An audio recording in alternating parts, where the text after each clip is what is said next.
Welcome to the Creating Wealth Show with Jason Hartman. You're about to learn a new slant on investing, some exciting techniques, and fresh new approaches to the world's most historically proven asset class that will enable you to create more wealth and freedom than you ever thought possible. Jason is a genuine self-made multimillionaire who's actually been there and done it. He's a successful investor, lender, developer, and entrepreneur who's owned properties in 11 states, had hundreds of tenants, and been involved in thousands of real estate transactions. This program will help you follow in Jason's footsteps on the road to your financial independence day. You really can do it.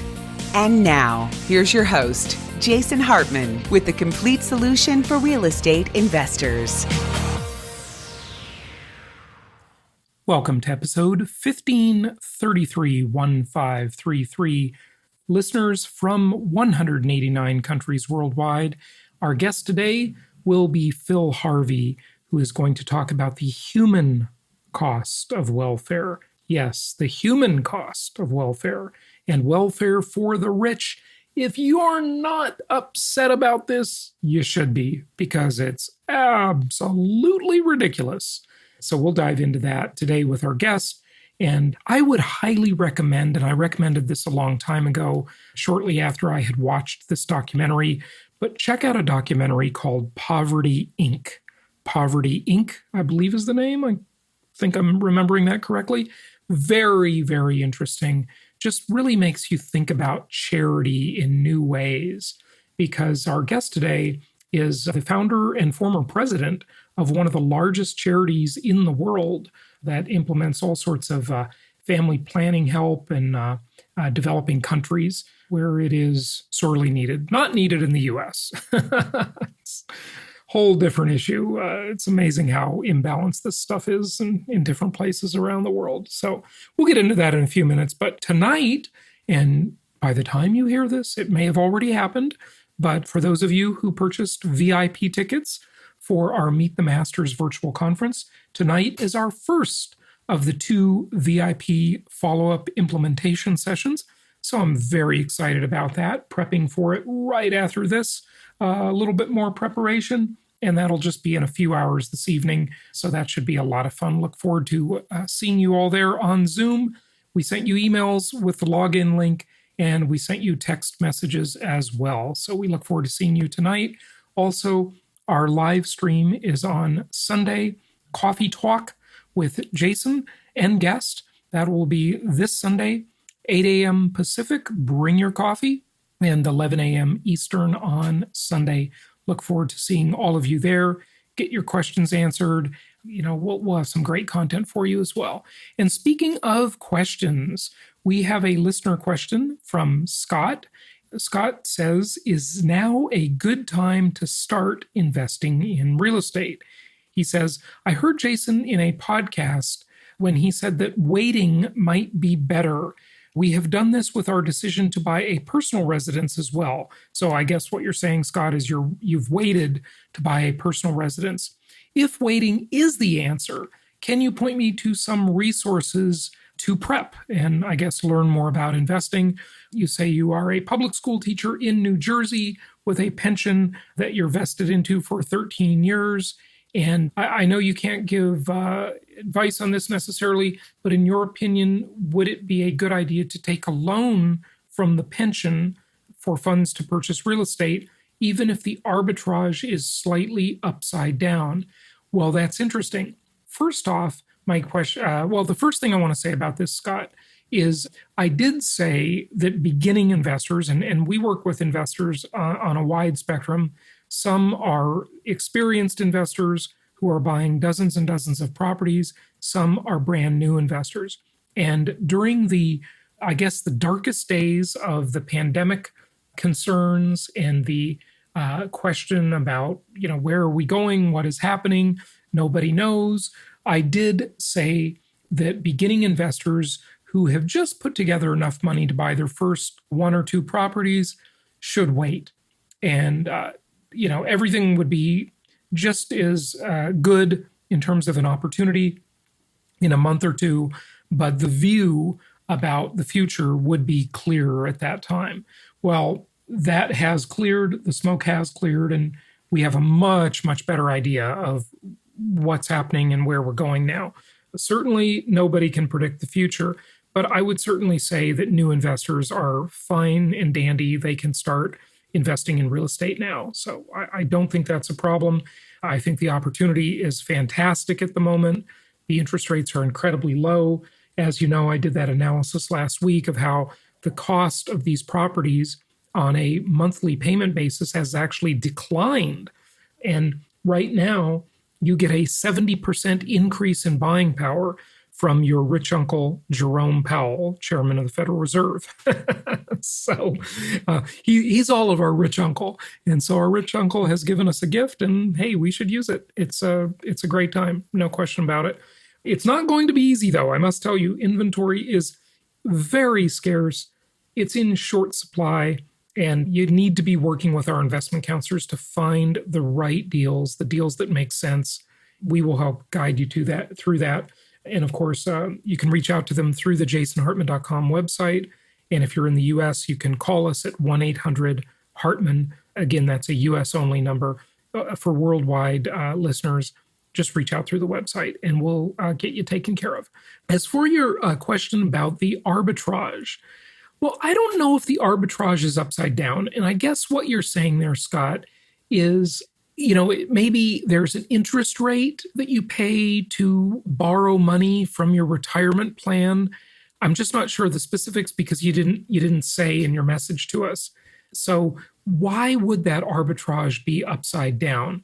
Here's the way I would evaluate that.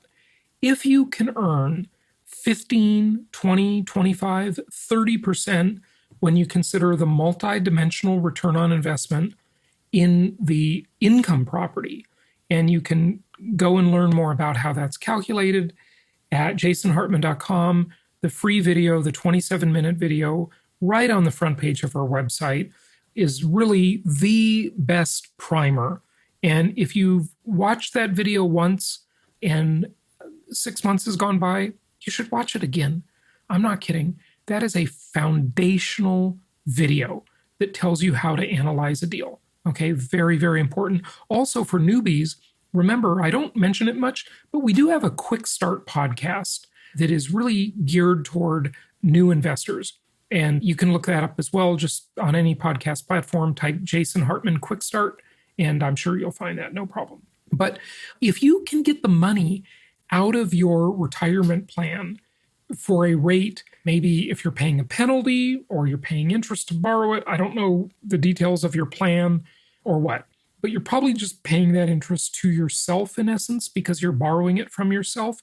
And you are getting that money to be safe at a total cost, all things considered, of less than 10 or 15%, then the arbitrage is very much in your favor, and I think you should borrow the money. Some people even believe you should just liquidate your plan, that these plans aren't that good, and really, I don't think they're that good, honestly. Tom Wheelwright, the Rich Dad author, speaker at our Meet the Masters conference last year in Newport Beach, California, and Garrett Sutton, who has spoken at many of our conferences, been on the show many times, another Rich Dad author. They both think that the retirement plans are just really not worth it, all things considered, that you can make more money outside of them, even though you don't get the tax benefits. And remember, income property is already a tax-efficient vehicle. So I'm kind of in the middle. I don't necessarily completely agree with them that those plans are a bad deal, but I don't think they're as good as many people say. I'll say that much about it. So take that for what it's worth. As far as resources, hey, this podcast, my YouTube channel, the live streams every Sunday, our live events. Oh, by the way, so many of you, and thank you for your interest, by the way. I really love that you're so interested in this, have been asking, when will the recordings of Meet the Masters be available? Many of you purchased them already, and you've been waiting for them patiently. And, we just wanted to do these nicely for you. Our producer says they will be finished today. So all we have to do after that is get them posted on a platform so you can easily access them. There are over 30 different recordings We're also ripping that recording. So you not only have the video, but you have the audio, because the audio is portable. We want to make this really convenient. We don't have to do any of this. We didn't have to edit them. We didn't have to categorize them, put them in chapters, make them nice and easy to access. We could have just given you the raw stuff.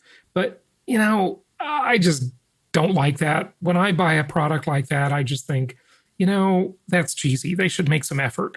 So, we've spent a lot of time and money producing these so that they're nice, convenient. You can access them in the audio and the video format. They're categorized, they're titled. Everything's going to be nice for you to access. So we should have that all loaded into the platform, maybe over the weekend or early next week. We'll announce that for you. And for those of you who want to purchase them, we should have those available for you next week as well. So we'll share that link for you, and you can get a hold of them. Some really good stuff there, really good stuff. And by the way, many of you have asked, can you hear the asset protection webinar, the estate planning webinar, the tax saving webinar? Yes. jasonhartman.com/asset. jasonhartman.com/asset. Take advantage of that. And you've also asked about the funding webinar, and that's at Jason Hartman. There's my dog. Do you hear that? She moos like a cow. I don't know if you can hear that. It's the funniest thing. My dog is so loud when she sits down. It's like, moo. She just plops down. I never heard anything like it. Other dogs did not do that. This one, it's really funny. Anyway, I don't know if you could hear that or not, but I sure heard it. The funding webinar, where you can get up to $250,000 in credit, business credit, available for your business, for your real estate investing, whatever. That's just easy. It's jasonhartman.com/fund. jasonhartman.com/fund. If you'd like to access any of our other webinars on the Sweet Home Alabama market profile, Southwest Florida market profile, the Florida Georgia market profiles, Jacksonville, Florida, just ask your investment counselor and they'll be happy to give you those links. And we've also got a webinar on rent insurance, self-directed IRA, and 1031 exchange as well. So all of those resources available to you. Just reach out to our investment counselors. They'll be happy to provide that info for you. So Scott, I hope that answers your question. Let me see if I can just cover one more thing before our guest. Oh, this was interesting. Apple just passed the $2 trillion market cap, the $2 trillion valuation mark. And the Wall Street Journal had an interesting comment on that. And here's what it says. I quote, okay? Quote, all a $2 trillion valuation really means is that Apple investors are now willing to pay twice as much for the same earnings outlook, unquote. Now, that was in the Wall Street Journal, and I find that to be a fascinating thing, because if anything is a sign of a bubble, it is that exact situation. Here's why. You've heard me talk over the years about the greater fool theory. And the greater fool theory is about speculative idiots, gamblers, not investors. They're not investors. They're just gamblers, speculators, really people making very stupid financial decisions. And amazingly, really intelligent, educated people who you think would know better, they get caught up in these manias too, okay? Remember, what is it? My commandment number 22, I believe. I'm not looking at them. Thou shalt avoid manias, okay? We saw the Airbnb thing become a mania, and I predicted it was a mania. That's when I invented that commandment, and I said it on the radio early last year after our Venture Alliance retreat in Savannah, Georgia. I said, thou shalt avoid manias. And this is a stock market mania, okay? I mean, why would an investor pay twice as much when no fundamentals have changed for the company? They have the same fundamentals they had when they had a $1 trillion valuation. I'm not saying that Apple stock won't increase and the company won't become more valuable over time. Sure, it probably will if they have another home run, if the asset shortage continues, et cetera, sure. But these fundamentals have not changed. It's the same deal it was when the stock was half the price. You get it? It's the greater fool theory. What does the greater fool theory say? It says, no matter what I pay for this asset, this stock, this property, this cryptocurrency, this Bitcoin, this ounce of gold, no matter what it is, right? No matter what the asset is, no matter what I pay, some greater fool will come along and pay more. Ladies and gentlemen, that is not investing. That is a mania. It's the mob mentality. It's just silliness. It's stupid, okay? And so many investors succumb to that exact type of thing. Remember commandment number 5. The property must make sense the day you buy it, or the asset, whatever the asset is. Doesn't have to be a property, but we like properties the best, obviously, over here. So commandment number 5 really is thou shalt not gamble. And the subtitle is the property must make sense the day you buy it, or you don't buy it. Now, we are seeing a speculative mania form in some of these cyclical markets. It'll be temporary. I can say that with absolute certainty. But it's going on a little bit because these interest rates are so incredibly low. And it's just silliness, okay? Don't get caught up in that. I remember reading this article in OC Metro magazine when I lived in Newport Beach, California. And it talked about how Orange County was having a high-rise condo boom. Now, those of you who've been to Orange County, Orange on the Riviera, a very wealthy place. I lived there for pretty much all my adult life until 2011 when I escaped the Socialist Republic of California. And by the way, we have a lot more to talk about what's going on in California. Leslie Appleton Young, the chief economist of California, or chief economist of the California Association of Realtors for, I don't know, she's been there for a couple decades at least. I met her in the 90s, 25 years ago probably, when she spoke at the Association of Realtors there in Orange County. And even she thinks it's a bubble. I interviewed her last week. And so we'll have that interview. Maybe next week we will publish that interview for you. And we talked for about an hour. And interesting, Leslie Appleton Young, the chief economist of the California Association of Realtors. Guess where she moved to? Florida. Yes, you heard that right. I couldn't believe it either.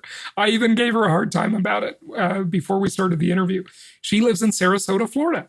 And it's just, they're doing everything they can to drive people out of that state. But whatever. I remember reading this article about the high-rise condo boom in Orange County, which Orange County is not very high-rise-ish, but they were building a few of them back then.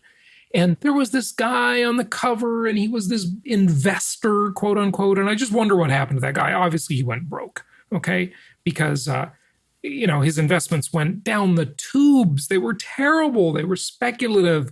And high-rise condos, just never a good idea for so many reasons we've discussed over the years. But very, very interesting, folks. All right. So don't be the greater fool.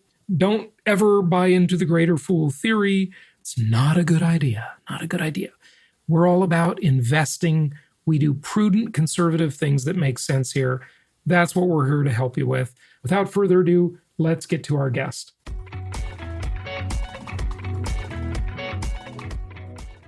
It's my pleasure to welcome Phil Harvey to the show. He is the author of 5 books, including Welfare for the Rich. That's his newest work, How Your Tax Dollars End Up in Millionaires' Pockets and What You Can Do About It. And also his last book, which is The Human Cost of Welfare, How the System Hurts People It Is Supposed to Help. Phil, welcome. How are you? I'm well, and it's good to be here. Good. It's good to have you on. And you're coming to us from outside Washington, D.C. area, right? That's right. Excellent. Excellent. Well, what is going on with the system and how are taxpayers getting burned by having welfare go to many of the wrong places? It's shocking, really. I think there can be a general agreement among people leaning left and leaning right on the political spectrum that the least fortunate among us in society deserve some help from the government. And indeed, there's a very large program, particularly in the days of the pandemic, to assist those whose incomes are very sparse. But what shocks me and my co-author, Lisa Conyers, is the fact that so much of taxpayer money is going to parties who are extremely wealthy, in some cases billionaires, and many, many millionaires, and the corporations that they take part in for no reason except for the fact that various parties have lobbied effectively to get programs going. And once a program gets going in Washington, D.C., it's practically impossible to end it. Yeah, So Milton Friedman said that so well. He said, I've never seen anything so permanent as a temporary government program. Exactly right. And yeah. he couldn't be more right. The best story there, which is included in our book, by the way, was the sheep and goat program that was introduced because wool and mohair were badly needed during the Second World War for making uniforms. Maybe even in the First World War anyway, way back. And the government subsidized sheep and mohair farmers and growers. Year after year after year, somebody would stand up in Congress and say, the war is over. We don't need this for uniforms anymore. Let's end this program. Could never get it ended. And then finally, sometime in the 90s, it was eliminated for 1 year. For only a year, huh? Unbelievable.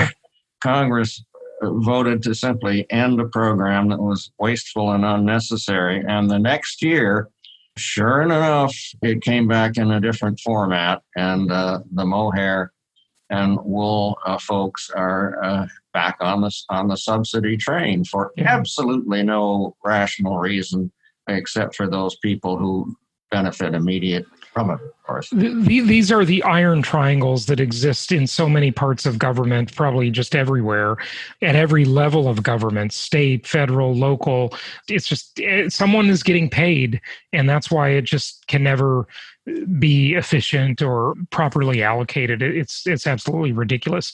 So talk to us more about these multimillionaires and billionaires and giant companies that are getting welfare. I mean, the common thought, I guess, Phil, would be that, look, these people don't get disability, they don't get unemployment insurance. How are they getting welfare?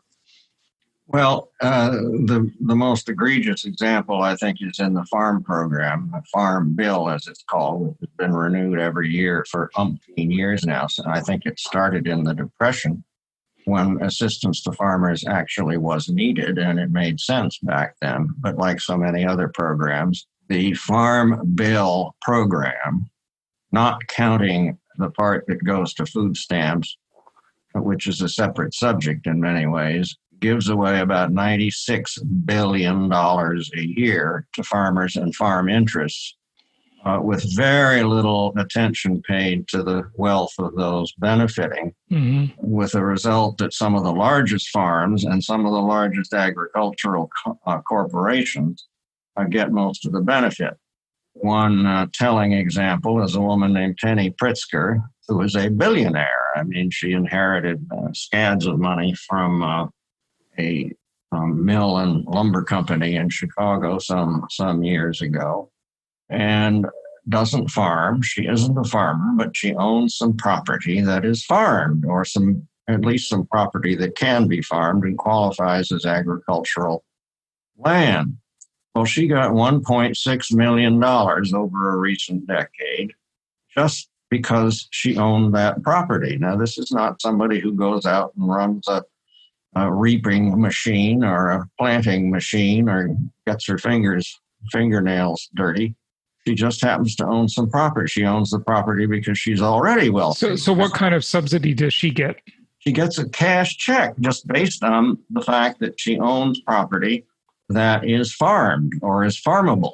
There are dozens of these. Let me get a quick statistic here. 50 billionaire members of the Forbes 400, which is pretty good about listing billionaires, got $6.3 million in subsidies over a similar recent decade for no good reason. I mean, the idea that very, very wealthy people who happen to own farm properties should be getting taxpayer money is nuts.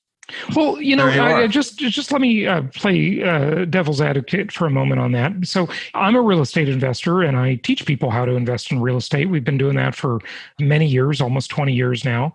And we've looked at farm deals as, our investors have asked about, what do you think about investing in farmland? And, Phil, the returns aren't very good. It seems like a good idea. Everybody needs food, sort of on the face of it. Farmland seems like something it's just a staple, right? But the actual returns on investment are just pretty minuscule. So is that designed to help incentivize farming of land and the ownership of that land? I mean, it's got to be owned by somebody and financed by somebody, right? I don't know. Maybe if they took that away, would there be less investment there? The government, everybody responds to government incentives. I'm not saying it's right. It's just true. Well, certainly the fact that farmland may not be a sound or a wise investment for an outsider is no argument against the fact that people who own farm property, quite probably for other reasons, are getting these free bonuses for no particular reason and without deserving it in any way, shape, or form. Well, does the land have to be actively farmed to get the incentive? Or can it just be dormant land that's not being farmed? That would worry me. Yeah, well, that happens. There is a program under the Farm Bill that pays farmers to let certain acreage lie fallow for a period of time. This was well-intentioned, but it does result in the fact that we're paying some farmers not to grow anything at all for extended periods, which is on its face, shall we say, a little embarrassing. Yeah. But overall, this is simply picking the pockets of the American taxpayer to benefit very wealthy people. It makes no sense. Do you address some of these tax schemes that companies like Apple and Amazon and Google are using to, basically evade taxes? I mean, they're not technically evading taxes because they're just taking advantage of the laws that are out there, but it seems ridiculous to me that these incredibly wealthy companies and incredibly wealthy executives or founders can get away with what they're doing, by setting up these entities in different states and in different countries. It's just ridiculous. Well, I won't argue that point. I think you're quite right. We do not go into the complexities of the tax code for those kinds of companies in the book, but we do cover tax advantages of the sort that clearly involve taking taxpayer money and subsidizing non-taxpayers. My favorite example of this is the Walt Disney Company, which owns some acreage in Florida, I presume somewhere near their entertainment sites, Disneyland, Disney World, and so on, where they rent cows. They actually don't. There's like a rule in Texas where you can get a huge break on your property taxes if you just put at least one cow on that land. Well, there you are. Because it becomes farmland. We're asking people to do something that's not productive. Right. It's stupid. It's simply unjustified. That kind of thing happens a great deal. Give us some more examples, if you would. We talked about the Farm Bill. We talked about the wool. What else is happening? And then let's make sure we cover what we can do about it before we wrap it up. Okay. Well, an area that is much less well known because the impact is harder to evaluate at a glance is the zoning rules. This is particularly burdensome right now in a country with severe job shortages, facing great difficulties in getting people back to work and into homes that they can live in. The zoning, particularly on both coasts, most especially coastal cities in California, have zoned their cities in such a way that housing has simply become unaffordable to the average person. You cannot move to San Francisco, for example, and try to rent or buy, but usually rent a place to live unless you're pretty rich to start. Sure. And the result is that we're reducing the number of jobs. We're forcing people who go to cities like that because there is work available, and ending up 100 miles out in a suburb somewhere where they can afford housing. And this is badly inhibiting the employability of many. Yeah, I agree with you. But the environmentalists would say, we can't have any more people. It's too crowded. We see this all over, these dedicated open spaces under the guise of it being for the environment. But what that really does is keep people out of the housing market. I call that environmental racism. And I had Thomas Sowell on my show years ago. I coined that term actually during that interview with Thomas Sowell. And what do you say to them, though? It's all this development is bad for the environment, right? Well, it's certainly fine to have open spaces, but you can't have big open spaces in the places where the jobs are. People will go to find work. That's a universal phenomenon. And if you make housing unaffordable at or near the places where the jobs are, you're simply shooting yourself in the foot. Well, so what would San Francisco do, for example? Would they build more high-rises to house more people? I mean, what can be done? Absolutely, they would build more high-rises. They would build them multi-family homes of various kinds. A lot of zoning is for single-family homes only, which, of course, gobbles up enormous amounts of land per occupant. Right, but San Francisco is completely built out. I mean, there's no vacant land in San Francisco. So what do you do? One simple way of adding to the housing availability in San Francisco would be to allow all existing buildings to add one more story. This would make a significant difference, but there are rules in San Francisco against doing that. Well, that's because they don't want the density to be any higher. They don't want it to affect people's views and all kinds of, you've got all these conflicting interests, right? Sure, you do. Certainly you do. And a lot of it comes from the NIMBY folks, the not in my backyard phenomenon. That backyard is becoming bigger and bigger, by the way, for everybody. Yes. Yeah, and the value of those homes that exist there now, of course, has shot up so that the people who own those single family homes have done extremely well. Yeah. But I mean, say you just keep building and building. I mean, everybody will just keep coming. I'm a big fan of John Denver's music, and he has this lyric in one of his songs where he's talking about Colorado. And the lyric is, more people, more scars upon the land. So how do you weigh these interests? They're opposing interests. I mean, if you consider people to be scars upon the land, I don't. I don't. I think people. Listen, I'm not a Malthusian, but I'm parroting their arguments. I mean, the left argues against development. They argue against providing housing to people, and they argue for open spaces. You can't have both. You have to choose. They're directly opposing interests, right? They often are. I completely agree. And if you want people to be able to work and thrive and prosper, you have to allow housing to be built. I'm all for open spaces, but they don't need to be in places where they compete with housing for workers. Yeah, but I don't live there now, but I'm from Southern California. And so I lived in Newport Beach for many years.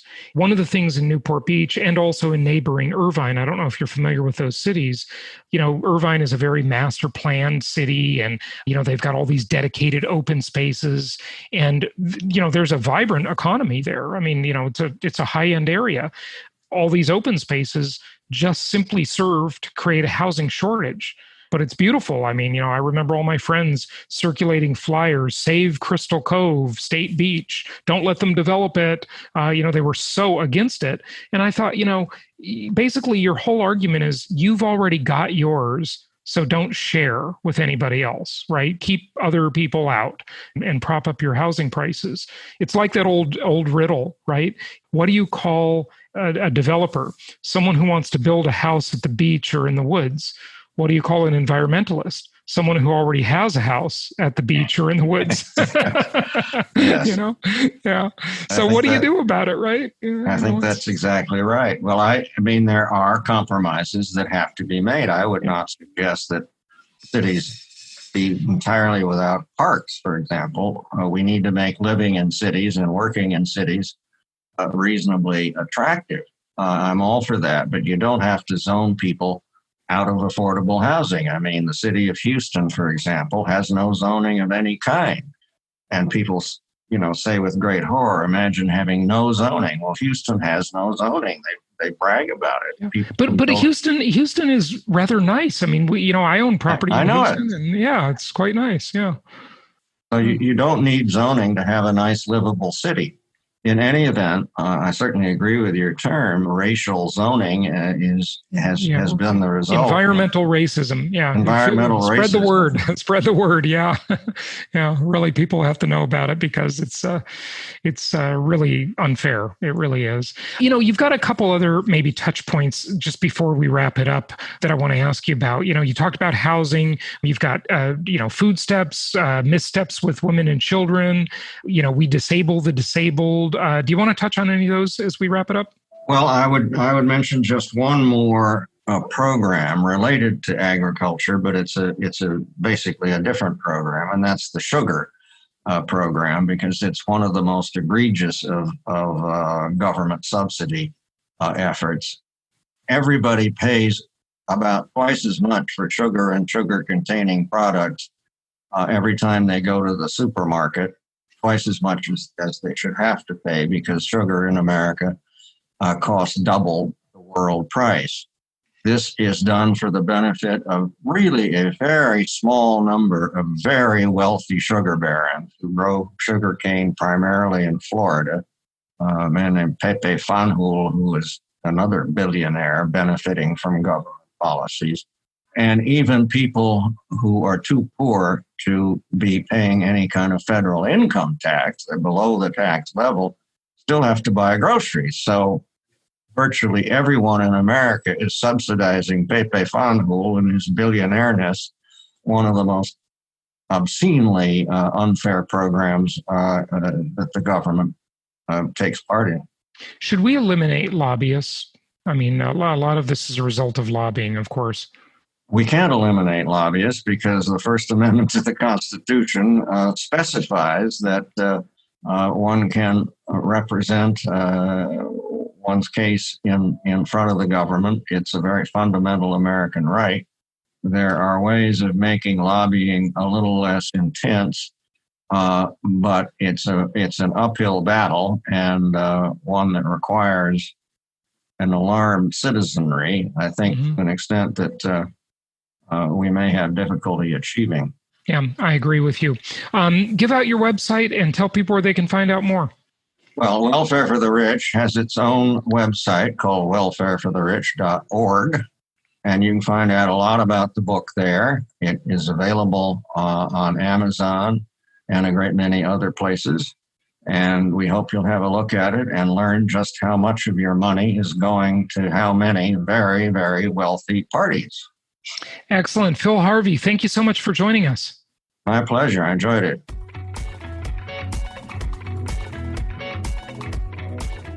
Thank you so much for listening. Please be sure to subscribe so that you don't miss any episodes. Be sure to check out the show's specific website and our general website, hartmanmedia.com, for appropriate disclaimers and terms of service.